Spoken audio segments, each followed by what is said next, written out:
Right, it's all set up to cut this 175 thread. Got a 175 foam tool in there. Just going to touch it off. Just going to go straight in. I'm not going to angle the compound slide. Put a little bit of cut on. I'm going to clean the thread up with a die nut, just enough to mark it. Take a nice light cut, just enough to mark with it. I can check to make sure that the thread pitch is correct.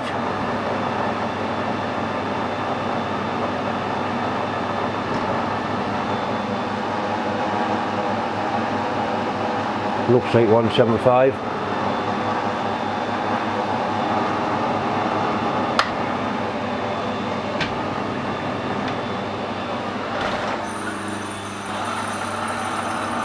That's a 175 top. It certainly looks good to me. I've misplaced my thread gauge, is it? Yeah, it's spot on.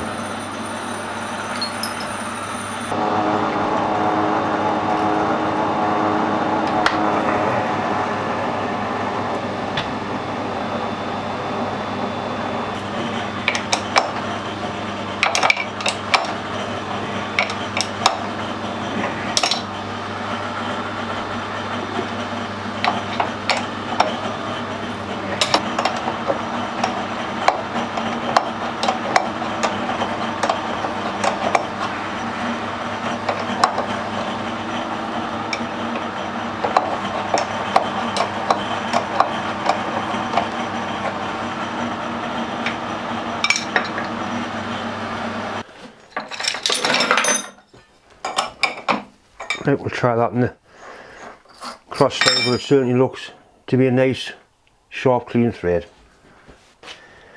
Right, that's screwed in there nice and tightly. I put a little bit of Loctite on. Not really going to need it, but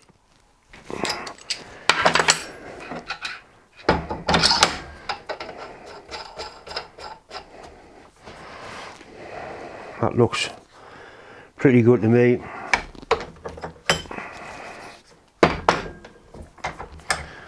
We'll put the little Allen bolt back in the end. It'll lock it in place and it can't go anywhere at all.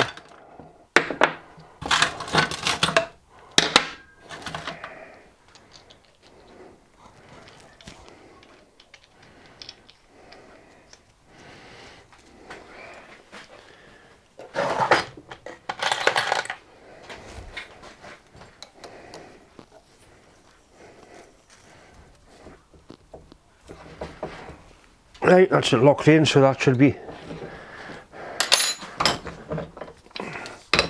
absolutely spot on.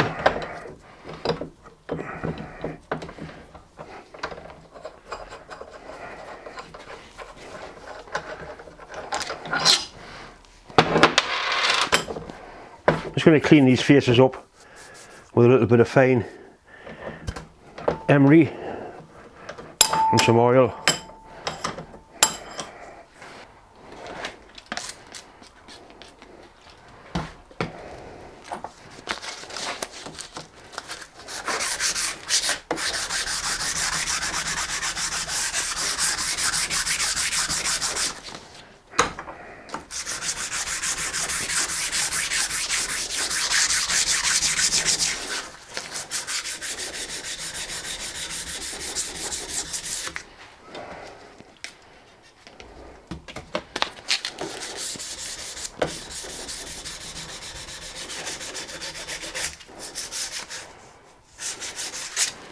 The nasty burr on the end of there.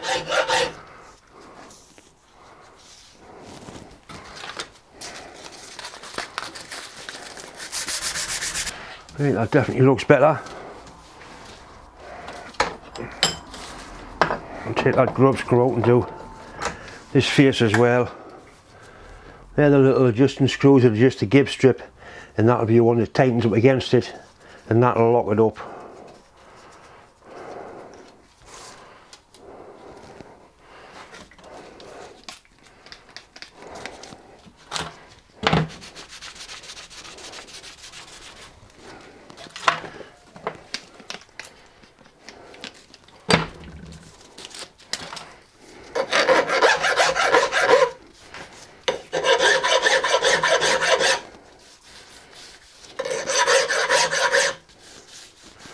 some nasty little ding marks in here in places.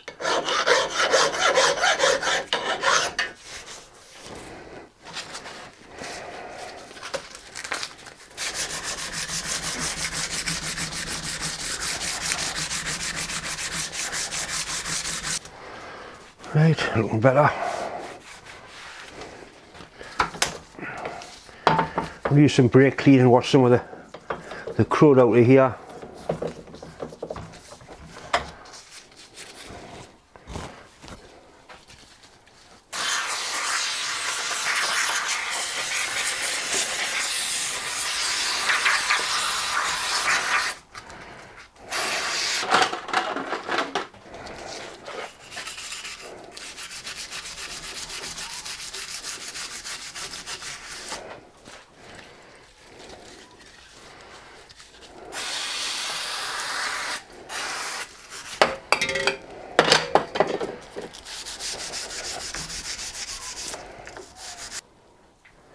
There's a little brass plug in there, a little brass dead end. It goes right through the gape strip and clamps onto the actual sliding part. Which is in reasonable condition. This has been lubricated. There's no nasty score marks or bad wear on there. Just wants a good clean out and put back together. Right, the gape strip has actually fallen out. It doesn't make a difference. They had to come out with the airline. That's a little brass wedge there that bolt there pushes up against, and that's what jams or what locks up the compound slide. And so that goes in there like that, and that goes into there, and those screws end up in the ends of those little holes. Right, the oil you use for this bastard thing, this is proper wheel oil, the stuff you're supposed to use. I've used car engine oil for years without any problems, but this is the proper stuff. You don't use grease, you use oil.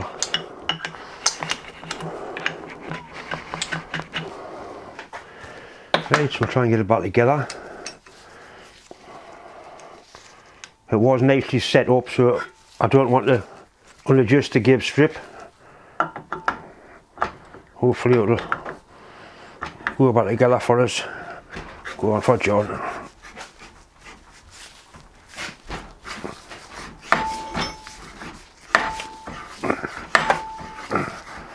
Right, that's not too bad at all. And get some oil into there.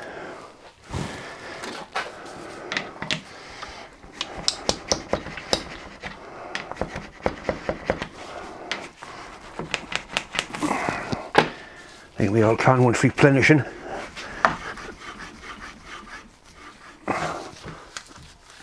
Right. Next is the feed nut and the lead screw. Then we'll have to decide what we're going to do with that damaged bearing. There's a nasty little burr on the shoulder of the feed nut where that bearing had collapsed. I'm going to put it in the lathe and just take that off.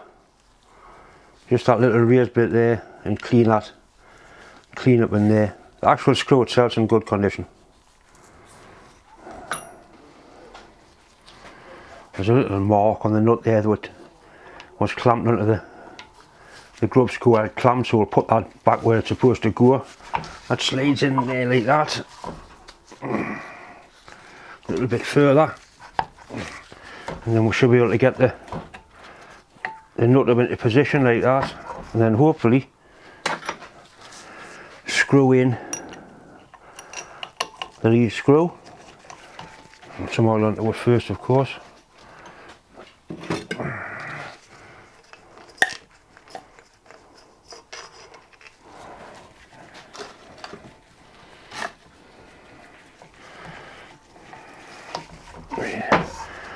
And put it back on its mounting now, I think. We can't tighten that grub screw until we get this bearing set up, because that controls the height of the grub screw, the height of the feed nut.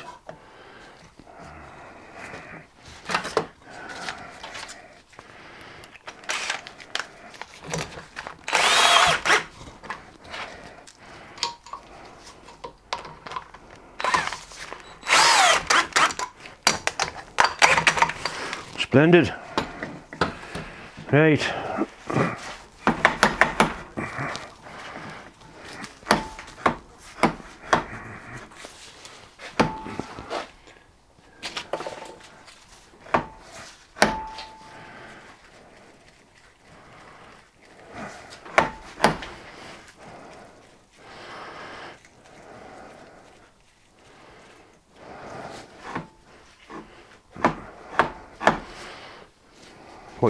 What you done wrong, John?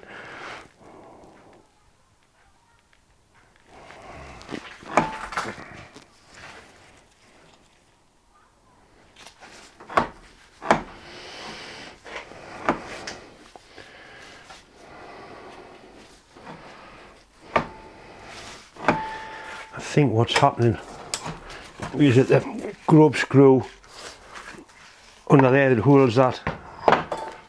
It holds that stud in is too long. I think that must be catching. I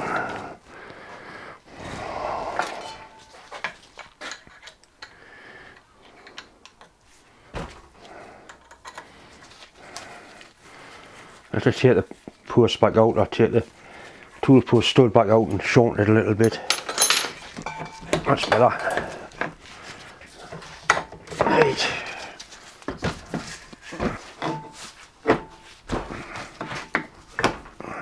That's better. Things are starting to line up a little bit better now. Right, I'm going to see what's left of this bearing. There is.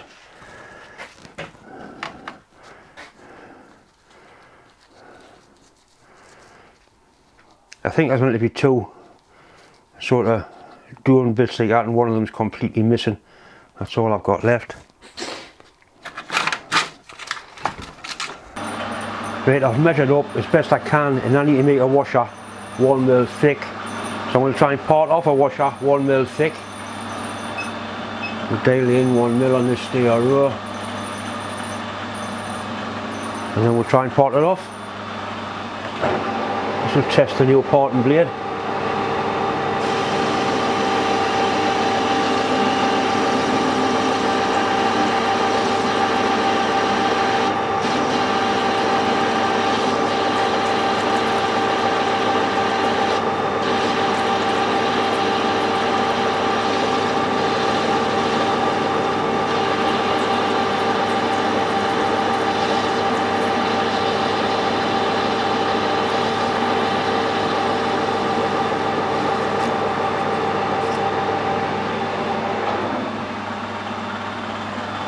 I'm fairly happy with that. But we'll focus. Fairly happy with that. I'll measure it. Right, we'll have a trial work putting it back together. That's the little washer I've just made. And there's a thrust bearing goes up against that.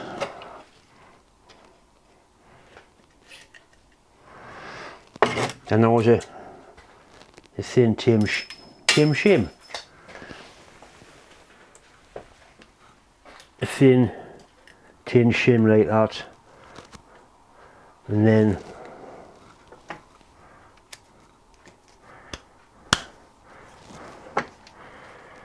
this part went on. It's got a little mark at the top. That's actually an oil hole there.